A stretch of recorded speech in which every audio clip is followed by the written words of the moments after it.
So a bit of preface before I actually go into my real story, or my story. Through a connection I had made at the Women's FIFA World Cup in Vancouver as a volunteer in 2015, I had met someone who got me into TED, the TED conferences. And in 2016, I met this speaker, Wanda Diaz-Merced. And she was an astronomer, a physicist, and a mathematician. And her job, her talk was, how do you look for stars? How do you find stars? It was a pretty interesting article, or topic. I never had a chance to actually watch it at TED, but I actually had the opportunity to chaperone her around. And so I asked her a little bit more about what she did. And she said, well, I look for stars, but I look for it in a different way. I said, what do you mean by that? And she said, most astronomers, they look for stars by taking the data off the electromagnetic spectrum and converting into a visual image. However, she did it in a different way. I said, oh, what do you mean? She goes, well, I convert into sound. You see, Wanda was blind, so she couldn't see the stars. She actually had to hear the stars to discover the stars. I said, well, how do you do this? So she said that, well, once I digitize the sound, I'll listen to it, and if there's anything peculiar, I'll get my staff to zoom into this dark area. And while doing that, they'll zoom in more and more, and then all of a sudden, a little faint light appears. A star is discovered. That's pretty cool, I thought, right? I was so inspired by all this that I think that's the reason why I dedicate a week every year to work at TED. I get inspired. I see all these cool people. I connect with them. They connect with me. And it's really cool. So, it's the first page done. I didn't have to look at it. That's good. My story. So I was born into a typical Asian family in the 60s. So what's a typical Asian family, you might think? You had to respect your elders. You could only speak when asked to speak. You had to hide your emotions. You had to get good marks at school. No, not good, just great marks. I mean, A+.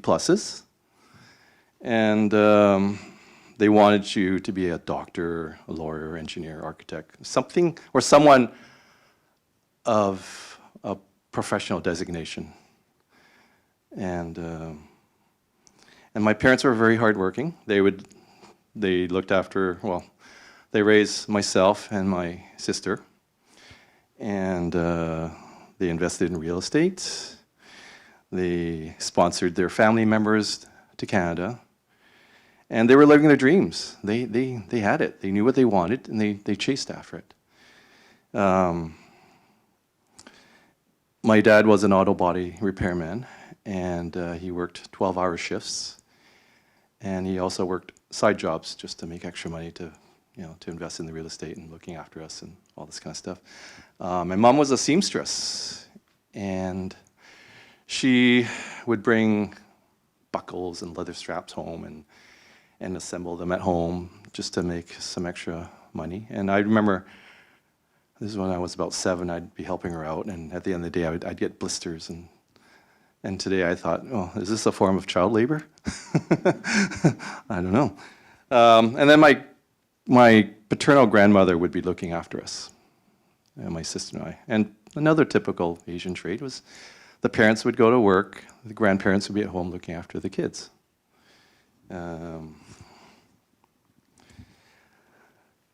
So while growing up, I didn't have many friends.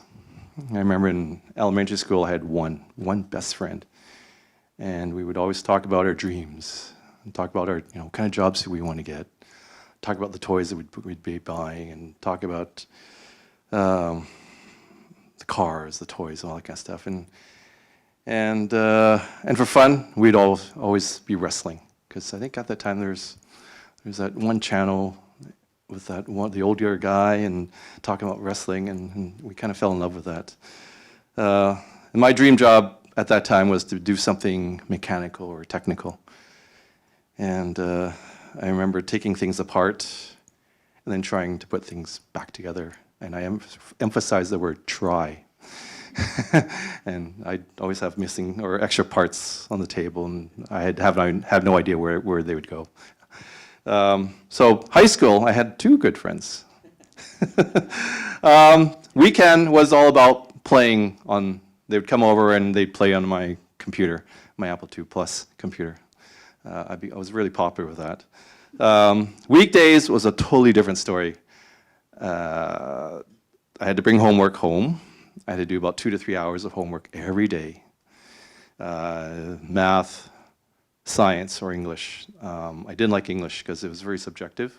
There was no right or wrong answer, whereas with math and science, it's either right or wrong. And if I didn't have homework, my parents would always think that I was slacking off. But the teacher never assigned homework for that day. But they said, well, you got to keep working harder. You know, you got to be the best, right? You got to beat everyone else up in terms of intelligence. And when I would get homework, you know, the teacher assigned just the odd questions. I would do the odd and even questions, just to be the best. So I'm pretty sure you've heard of the stories where an Asian kid comes home with 6 A's and a B, and your parents would get upset on the B. It's true, actually. It's happened to me. I lived it. So I'd come home, and I thought, you know, my parents are going to be happy. Like, I worked hard. I got 6 A's, right? Like, that's something to celebrate about. So I showed them my report card. They look at it, and all they said was, what's this B here? Right? I said, well, I'm trying my best. And he goes, well, you're not trying hard enough. You need to do more homework. I said, okay. And they were about to ground me for that because I didn't get all A's, all straight A's. And I was thinking, like, is it worth my time studying for all this?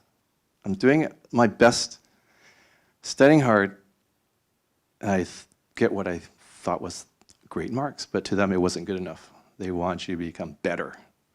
So they said, you need to do more homework. You need to work harder, right? And you need to be the best. You need to study harder, right? Funny thing was, or interesting thing was, my sister didn't get good grades, and they didn't make anything of it. They didn't think that was important for her to get good grades. So it was more of a male thing, I think. So that preface I talked about with Wanda, can I get everyone to close their eyes? Okay.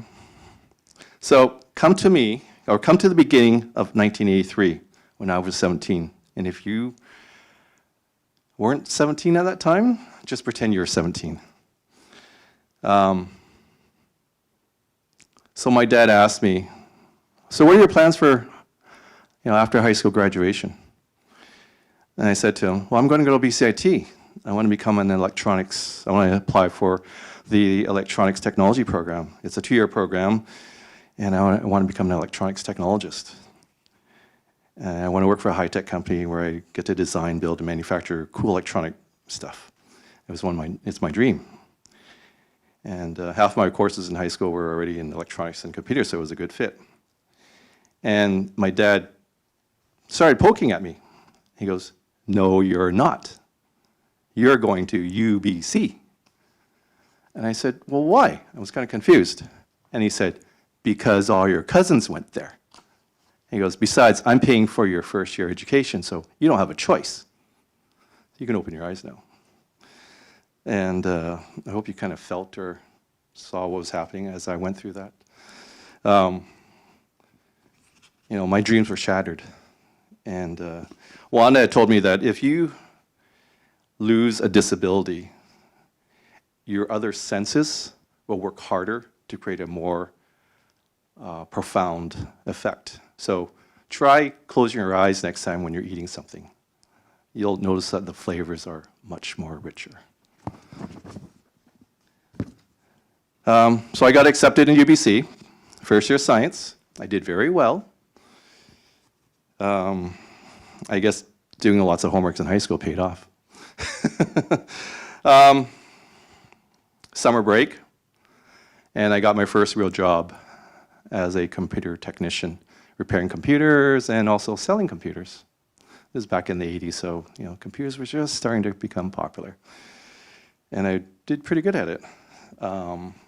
More importantly, I had made enough money to pay for next year's schooling. My dad didn't have to pay for it, so I felt like I was in control. And then I got accepted into engineering. School starts. And it seemed like I had lost a few of my brain cells, because some of the courses I was taking, I wasn't doing so hot. I thought, this isn't me. And no, I wasn't doing drugs in the summer. But something was going on. I didn't know what it was. And I felt like I wanted to drop out. Because I've always had good grades. And I think I was afraid of failing. So I remember one tutorial session, the teaching assistant was sick, and so the professor took a spot. One question, it was in thermodynamics, one question in 1 hour. So he's solving the problem. At the end of the hour, he says, oops, sorry guys, I did it wrong. I'm thinking, hold on, you're a professor, you should know the stuff inside out. And you got it wrong. Because I paid for this, I paid good money to attend school, and I'm getting ripped off here, right? So the next day I went to the Dean of Engineering, I said, here, I told him what had transpired. And he goes, yeah, a lot of the good professors have left UBC and they've gone to California where they're making more money. Silicon Valley is going up, and a lot more engineers want to be trained. And so he gave me two options: continue or drop out. I dropped out, and to me that I thought was great, because this is the way out, right? And I got my tuition fully refunded, right? I thought, this is good. However, there's a bigger problem. What was I going to tell my dad? Right? That was a major problem.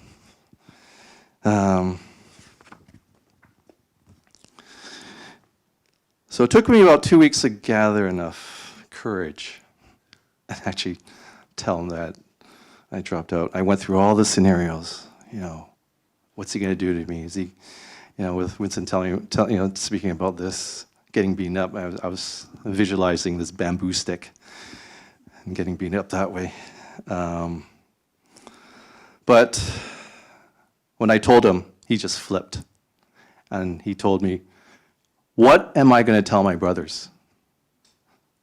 It wasn't about me. It was all about him. He didn't want a son that was a loser, someone that was a failure, right? And he wanted to live his dreams through me, and because I dropped out, I guess his dreams were shattered. And during this time, I was thinking, okay, what should I do? Should I drop? Should I run away? Should I move out?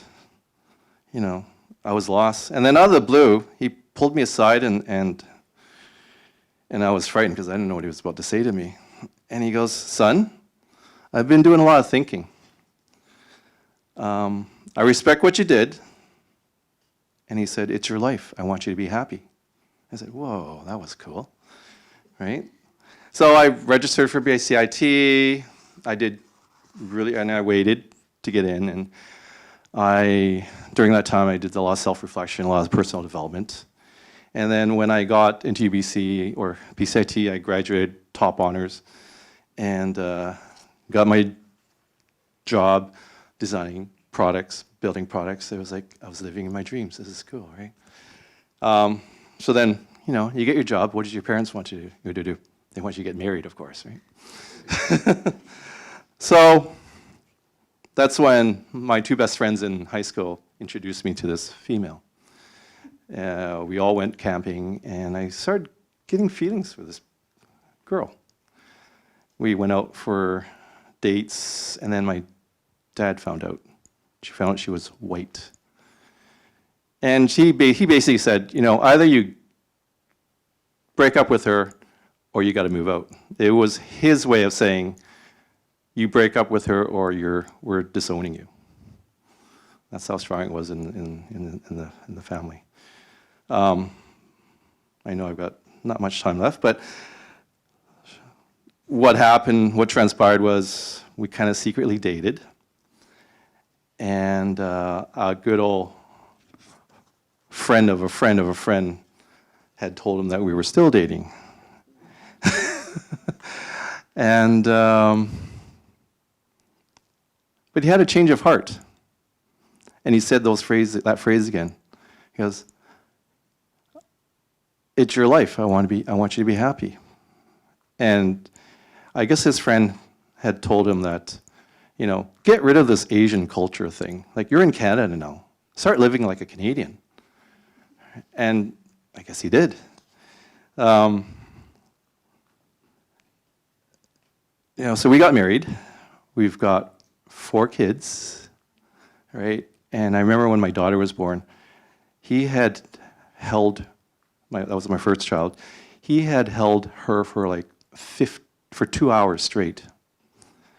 Longer than what my wife was able to hold her when she spoke. Like, my wife's I was the one who was pregnant. I gave birth. Like, why is he holding him for that? Like, he's like, no, it's okay. It's good. It's a nice bonding experience. Things will be good.